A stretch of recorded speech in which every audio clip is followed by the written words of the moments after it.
বন্ধুরা, আপনারা সকলে কেমন আছেন? এই দেখুন পরিস্থিতি। আমাদের গাড়ি চলা প্রতিনিয়ত যে কষ্ট, অনেক জীবন হাতে নিয়ে কষ্টের উপর গাড়িটি চালাইতে হয়। এই দুর্ঘটনা অনেক লোক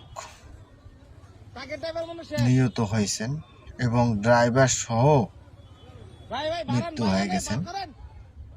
তো ভাইরা ও বোনেরা সকলে হয়তো জানেন না যে গাড়ি চালা কতটা কষ্ট। এই এত কষ্ট করে একটি ভিডিও আপনাদের মাঝে নিয়ে আসলাম। তো আপনারা এই ভিডিওটি দেখে সকলেই লাইক সাবস্ক্রাইব করবেন। সকলে ভালো থাকবেন এবং আমার জন্য দোয়া করবেন। আবারও জানাচ্ছি আদাব এবং নমস্কার। Tata, bye bye.